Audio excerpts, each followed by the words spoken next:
Am I the idiot for contacting my estranged sister? I, 17, female, have an older sister, 22, female. My parents had her when they were teenagers and they have never been good to her. They are good to me. They both screamed at her for everything and they both pressured her a lot. She was a model, so mom was obsessed with her looks and what she ate. Dad constantly pressured her with school. I was not good either.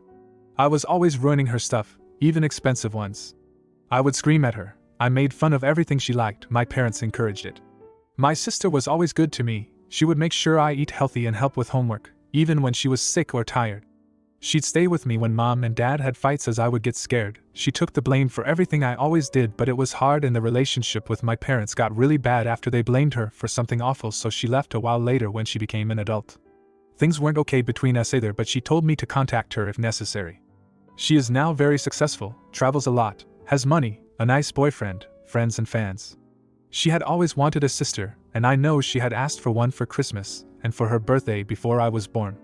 Whenever we saw sisters in movies or stuff, she would say it was us. I constantly told her that she wasn't my sister.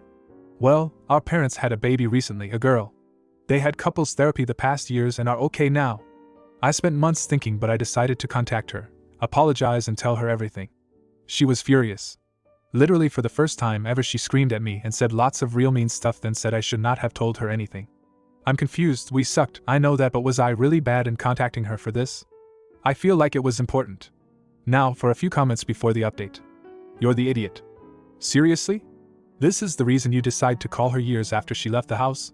To tell her that your idiot parents decided to not only get therapy after they estranged their eldest daughter, and I'm assuming they never bothered to contact her after they seemingly got better, but they also decided to have another baby who is 95% meant to be a replacement for your sister? The last time she saw you, she asked you to contact her if you needed anything, because despite how shitty you and your parents treated her, you are still her little sister, and she doesn't want you to end up on the streets. Aside from that, she would have been way more happy if you just left her alone and didn't bother to tell her such things. Comment 2. Did you contact her with the sole purpose of telling her she now has a sister? You said she always wanted one before you were born, but then you were born and brought up to scream at her, bully her, and tell her over and over that you are not sisters. This is not your fault but your parents. So she probably doesn't want one now. What was your intention with telling her this? Then the original poster responded with, I know she probably does not want to rebuild the relationship, and it's okay, but I thought she should know that there's somehow another chance, if that makes sense. She has a new baby sister and mom and dad are okay. If she ever wishes to come back, she can start all over again. Now that I say it here, it doesn't sound good. Now for the update. I read everything people on here told me. I had private messages too, but I stopped reading after a few cruel ones. I got told that I should contact my sister to apologize and then that I should leave her alone. Everyone agreed that I am the idiot, and after reading everything I got told, I see why. I did contact my sister again as I was planning on visiting her city with my best friend's family, and if she wanted to talk. She replied days later and I saw her. I had to swear not to tell our parents, and I would not go to her place. Everyone was right. I was an idiot, but also I was stupid. I didn't think things right. My sister told me that when I called her she was already in a bad mood as she was really sick and needed to be okay for the next day, so me calling her kind of made everything worse and stressed her more. She apologized for screaming. Like you all told me, it made her feel like everything got better because she left, which was not my intention, but I see it now. Our baby sister also has a close birthday to her, so it obviously feels like a replacement, even if my intention was not that when telling her. She asked if I understood how bad what mom and dad told her the last time they saw her was, and I had never really sat and thought about that until that day. I now don't really know what to do when I think about them. She is not in therapy anymore due to a real bad experience, but she has two things, PTSD and BPD? I think, but also has now a bit of an okay relationship with food and other stuff. She says everything is under control. She told me how she already had a sister before the baby, me. How she felt super jealous when she saw her friends with their sisters.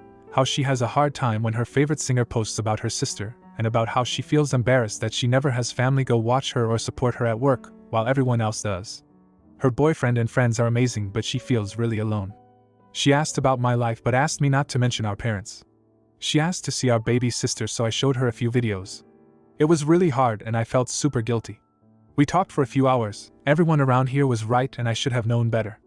She says she was never really mad at me. She gave me her assistant's number and told me to only call in real emergencies. If I'm sick, I have no place to live, I need food or stuff for school, our sister needs something, but to please never contact her directly ever again and to not tell our parents. She said when I turn 18 if they know anything I would get in trouble. I was expecting maybe she would call me for Christmas, but she didn't. Which is fine, I don't deserve it.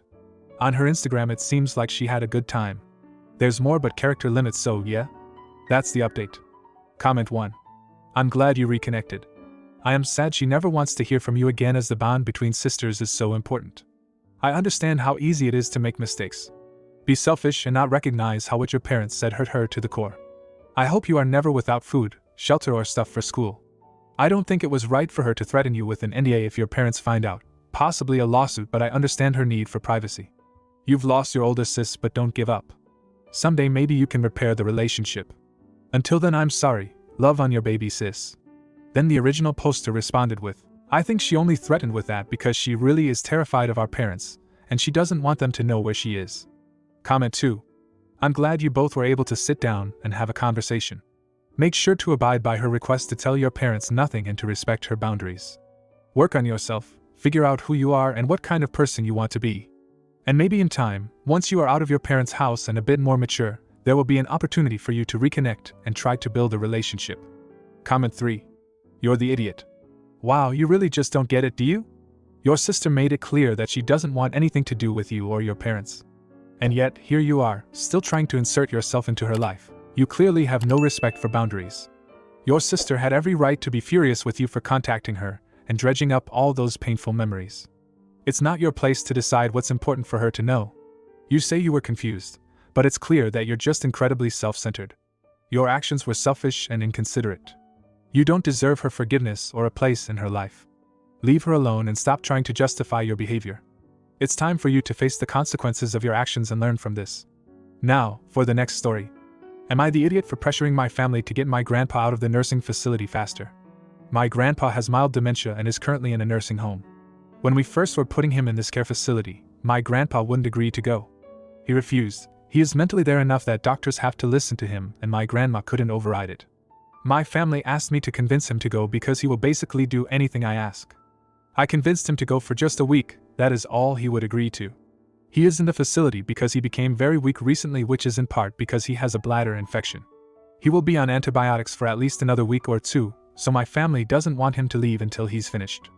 Also, he can't really walk. They're trying to fix it in the nursing home, but he barely eats, so I don't know how he's supposed to build any muscle. So my family needs to find an in-home caregiver before he can come home. I feel like my grandpa is getting worse mentally in the nursing home. It pains me to see him in there. He has cried when I visited him twice in the last week, and I have never seen him cry. I know he thinks we are going to abandon him there. I have been pressuring my mom to get him out sooner because at this moment there is no for sure date to get him out. I feel so guilty that I told him a week and that week is up now, but he's still in there. My mom says he needs to be in there to finish his antibiotic and get stronger. In my opinion, my family should be working on finding in-home care for him, and they haven't tried at all, which makes me worried he will be there extra long. Theoretically, everything they are doing at the facility they could be doing at home if they had an in-home nurse. So, am I the idiot for wanting to get my grandpa out even though he isn't stronger yet and hasn't completed his antibiotic? Edit. Thank you to everyone who has responded and talked to me about the realities of the situation. I understand he may need to stay in the nursing home if his condition ends up being unmanageable. My family, as far as I know, they also told the care facility this, is intending to take him home once he is done with treatment, but I guess we'll just have to wait and see what happens.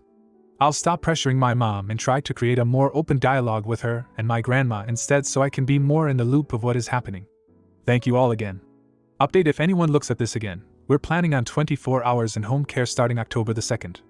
We will take down the hours if possible, but yeah. Like I said, they can afford it, and that's what they were planning to do. Now, for a few comments before another update. What I think you need to understand is that home care isn't the same as a nursing home. The extra labor falls on the family. Are you going to take the night shift with your grandfather? Are you going to clean him up when he soils himself, chase him down the road when he wanders outside without pants on, and calm him down if he has a tantrum? Dementia is terrible, and it's also very hard on the carers. Even with in-home nursing, it's intense. Are you going to put your life on hold to take this on? Comment 2. No idiots here. The reality of caring for an elderly person with dementia is brutal. It might be best for him to be in a nursing home where there is round-the-clock care. A home health aide cannot provide that care. And neither can family members. 24/7 at-home care is extremely expensive, and the reality is that most people can't afford it.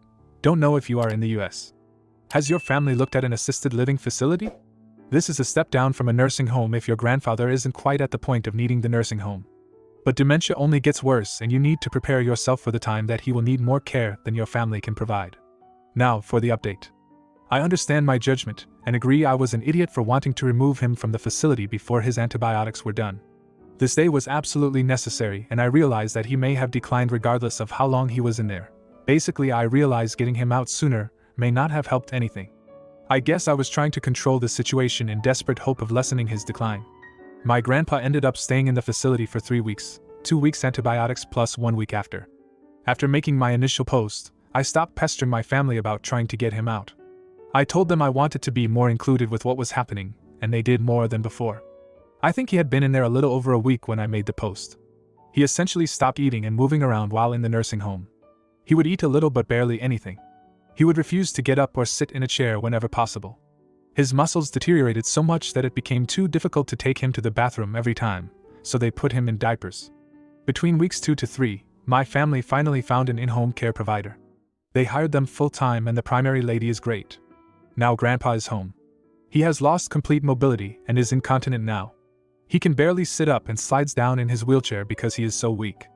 The caretaker is constantly having to lift him into the proper position again. We have no plans to go out to eat with him ever again, which we were managing before the stay. It is simply too difficult to safely move him around that much. His dementia worsened since the stay. He is more confused now and doesn't really follow conversations. I tell him and my grandma stuff, and he will make 1 to 0 comments. Previously it was closer to 2 to 3 comments. He wasn't really having problems with recognizing people or places before, but recently his caretaker told me that he didn't recognize his bathroom when he was in the shower and thought he was still in the nursing home. So that's pretty much it. Cheers and happy holidays. Comment 1. My heart breaks reading both these posts. It sounds like, and I am wondering because I didn't see any clarification on this, that he was diagnosed with late stages of dementia, which would explain the rapid decline.